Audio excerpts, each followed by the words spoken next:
ರಾಗಿಯು ನಮ್ಮ ಸಾಂಪ್ರದಾಯಿಕ ಪ್ರಧಾನ ಆಹಾರವಾಗಿದ್ದು, ಈ ಸಣ್ಣ ಧಾನ್ಯದಲ್ಲಿ ಪೋಷಕಾಂಶಗಳು, ರೋಗ ನಿರೋಧಕ ಶಕ್ತಿ, ಫೈಬರ್, ಪ್ರೋಟೀನ್, ಕಬ್ಬಿಣ ಮತ್ತು ಕ್ಯಾಲ್ಸಿಯಂ ಗುಣಗಳಿವೆ ಹಾಗೂ ನಾರಿನಂಶ ಭರಿತವಾಗಿವೆ. ಅಷ್ಟೇ ಅಲ್ಲದೆ ಮೆಗ್ನೀಷಿಯಂ ಬಿ ಜೀವಸತ್ವಗಳಿದ್ದು ರಕ್ತಹೀನತೆ ಸಮಸ್ಯೆಗೂ ರಾಮಬಾಣವಾಗಿದೆ. ಮೊಳಕೆಯೊಡೆದ ರಾಗಿ ತಿನ್ನುವುದರಿಂದ ಅನೇಕ ರೀತಿಯ ಆರೋಗ್ಯ ಪ್ರಯೋಜನಗಳಿವೆ ಎಂದು ತಜ್ಞರು ಹೇಳುತ್ತಾರೆ. ಇದರಲ್ಲಿ ಪೋಷಕಾಂಶಗಳು ಸಮೃದ್ಧವಾಗಿದ್ದು ಕಾರ್ಬೋಹೈಡ್ರೇಟ್ಗಳು, ಕ್ಯಾಲ್ಸಿಯಂ, ಫೈಬರ್ ಮತ್ತು ಜೀವಸತ್ವಗಳು ಇರುತ್ತವೆ.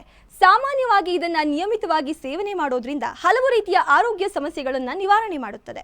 ರಾಗಿ ಸೇವನೆ ಮಾಡುವುದರಿಂದ ಎಷ್ಟೆಲ್ಲ ಆರೋಗ್ಯ ಪ್ರಯೋಜನಗಳು ಸಿಗುತ್ತೆ ಎಂಬುದು ನಿಮಗೆ ತಿಳಿದಿರಬಹುದು. ಆದರೆ ರಾಗಿಯನ್ನ ಮೊಳಕೆಯೊಡಿಸಿ ಸೇವನೆ ಮಾಡುವುದರಿಂದ ಎಷ್ಟೆಲ್ಲ ಲಾಭಗಳಿವೆ ಎಂಬುದು ನಿಮಗೆ ತಿಳಿದಿದೆಯೇ? ಹೌದು, ಮೊಳಕೆ ಬಂದ ರಾಗಿ ನಮ್ಮ ಆರೋಗ್ಯವನ್ನ ಕಾಪಾಡುತ್ತದೆ. ಹಾಗಾದರೆ ಯಾರು ಇದನ್ನ ಸೇವನೆ ಮಾಡಬೇಕು ಎಂಬುದನ್ನ ತಿಳಿದುಕೊಳ್ಳಬೇಕಾಗಿದೆ. ಸಾಮಾನ್ಯವಾಗಿ ಇದನ್ನ ನಿಯಮಿತವಾಗಿ ಸೇವನೆ ಮಾಡೋದ್ರಿಂದ ಹಲವು ರೀತಿಯ ಆರೋಗ್ಯ ಸಮಸ್ಯೆಗಳನ್ನ ನಿವಾರಣೆ ಮಾಡುತ್ತದೆ. ಮೊಳಕೆಯೊಡೆದ ರಾಗಿಯಲ್ಲಿ ಜೀವಸತ್ವಗಳು, ಖನಿಜಗಳು ಮತ್ತು ಪ್ರೋಟೀನ್ಗಳ ಪ್ರಮಾಣ ಹೆಚ್ಚಾಗಿರುತ್ತವೆ. ವಿಶೇಷವಾಗಿ vitamin B complex, vitamin E, ಕಬ್ಬಿಣ ಮತ್ತು ಸತುವಿನಂತಹ ಪೋಷಕಾಂಶಗಳು ಸಮೃದ್ಧವಾಗಿದೆ. ಹಾಗಾಗಿ ಇದನ್ನ ಸೇವನೆ ಮಾಡುವುದರಿಂದ ಯಾವುದೇ ರೀತಿಯ ಅಡ್ಡ ಪರಿಣಾಮಗಳು ಇರುವುದಿಲ್ಲ. ಇನ್ನು ಮೊಳಕೆಯೊಡೆದ ರಾಗಿ ಸೇವನೆ ಮಾಡುವುದರಿಂದ ಸಿಗುವ ಪ್ರಯೋಜನಗಳೇನು? ರಕ್ತದಲ್ಲಿನ ಸಕ್ಕರೆ ಮಟ್ಟವನ್ನ ನಿಯಂತ್ರಣದಲ್ಲಿಡುತ್ತದೆ. ರಕ್ತಹೀನತೆಯ ಸಮಸ್ಯೆ ಇದ್ದರೆ ಕಡಿಮೆ ಮಾಡುತ್ತದೆ. ಇದರಲ್ಲಿ ಪ್ರೋಟೀನ್ ಪ್ರಮಾಣವು ಹೆಚ್ಚಾಗಿದ್ದು ಇದು ಸ್ನಾಯುಗಳ ಬೆಳವಣಿಗೆಗೆ ಮುಖ್ಯವಾಗಿದೆ.